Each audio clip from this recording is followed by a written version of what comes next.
Welcome back to another episode of Rock Boys Football. Sitting here Friday morning. We got a really good football game that just happened late Thursday night that we got to talk about, but I want to start. And this is kind of where I find myself starting every time we've talked about Notre Dame during this playoff run. It is Marcus Freeman.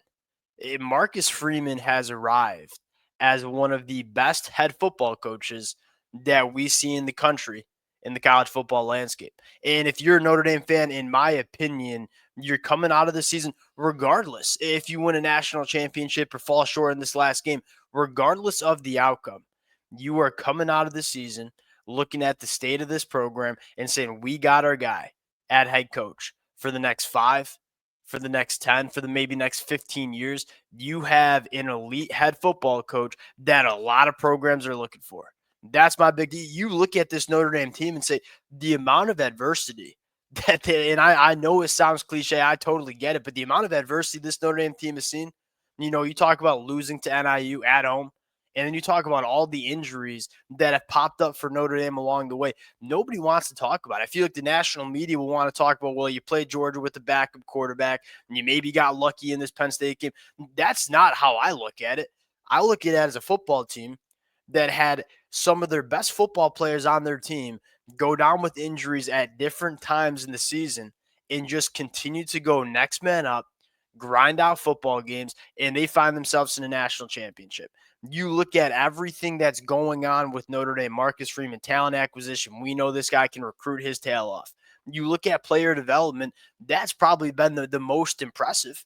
Is you look at the guys that have needed to step up, some of them young on the offensive line. These players are getting better as they get to Notre Dame. And I think finally, Marcus Freeman has crushed it with his coordinator hires, which is a very important conversation. You talk about what made Nick Saban so great at Alabama.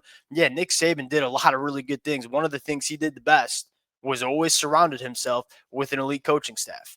Mike Denbrock, Al Golden, it does not get much better than the coordinators that Notre Dame has. You look top to bottom with this program and what's going on with Notre Dame, and you're saying that the boxes are being checked.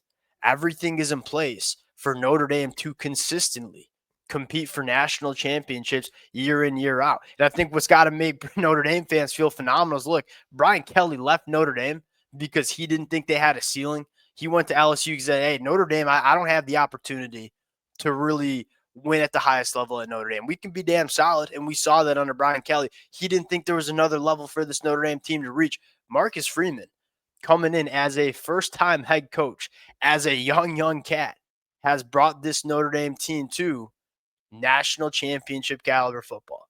And if you're a Notre Dame fan, it's hard to see it stopping anytime soon. I look at Notre Dame, I look at Oregon with Dan Lanning and saying those are two programs that, for as long as these young head coaches are at these programs, to me, it's hard to see them not being extremely competitive for national championships every single year. Now, I want to get into the football game we just saw, talk about what we saw from both Penn State and Notre Dame. Before we get into it, as always, Penn State fans, Notre Dame fans, college football fans, let it fly in the comments section. Appreciate you guys rocking with it. If y'all do enjoy the content, consider subscribing to the channel.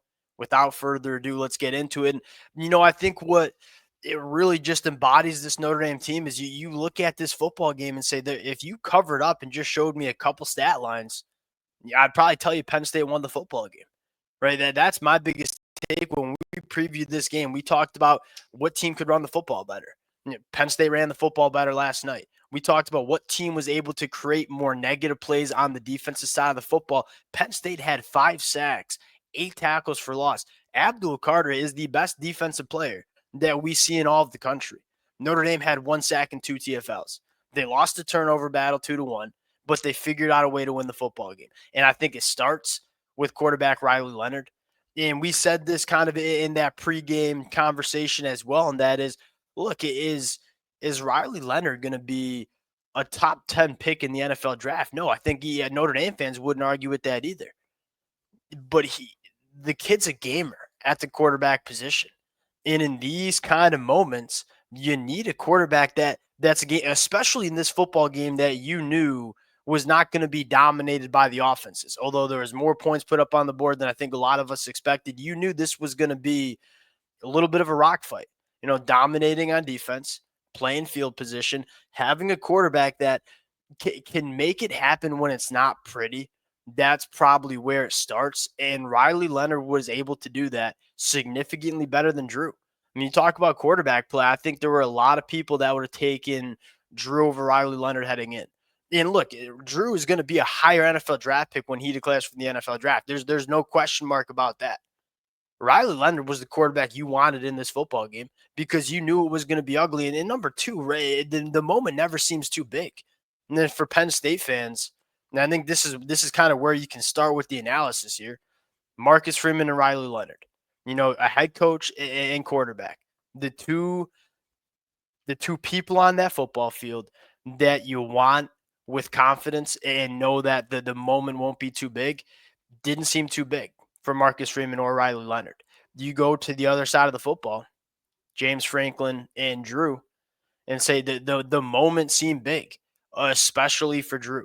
And we all know Drew can make some jaw-dropping throws. We've seen it all of 2024. And look, he's gotten better as a quarterback from 2023 to 2024. But in this football game, I mean, 12 of 23 for a buck 35, one pick. He averaged 5.9 yards per attempt. The moment seemed big. There were throws there that, could have won Penn State the football game that you didn't make. And I think that's where it starts. You wanted the quarterback that could show up and make it happen in the biggest moments. And I thought Riley Leonard was that guy. And you talk about it from a Penn State perspective here. Look, James Franklin, I'm not putting this on James Franklin. I'm not calling for James Franklin's head, but I'm buddies. Some of my best friends went to Penn State or big Penn State football fans. They kind of agree with this take too. It's frustrating that, look, Penn State will beat the teams that you expect them to beat, but when they start playing, and we all know the stats, right? 1-15 in top 5 games or against top 5 opponents, 4-20 against top 10 teams. When the moment gets big, it just seems like this Penn State team has a ceiling that they can't really get through. Another big storyline in this football game was wide receiver play. We both said both offenses were probably going to be outmatched by the opposing defense. And the biggest Achilles heel for Penn State all year was, hey, we got a really good really good football player in Tyler Warren. We got a good offensive line. We got some good running backs. But at some point you said, if Penn State wants to win a national championship and win some of these games deep into the college football playoffs, the wide receivers were going to need to step up. They had 0 catches. There wasn't a single catch from a wide receiver in this football game for Penn State.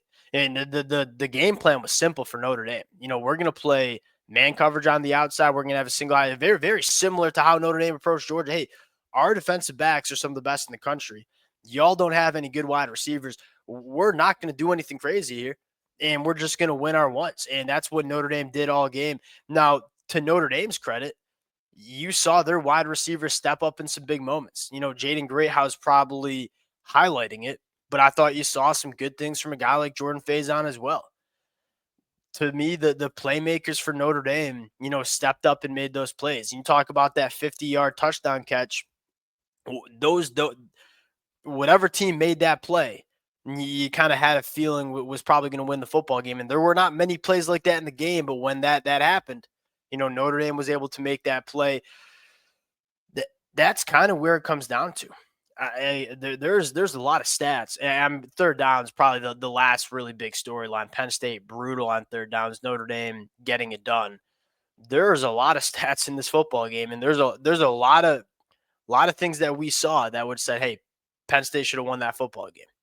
But when you have a gamer at quarterback and you have a head coach in Marcus Freeman who just never seems to blink, never seems to flinch, that to me was the story of this football game. Notre Dame, to the Notre Dame fans, congratulations. I got good buddies on both sides that are both for these teams.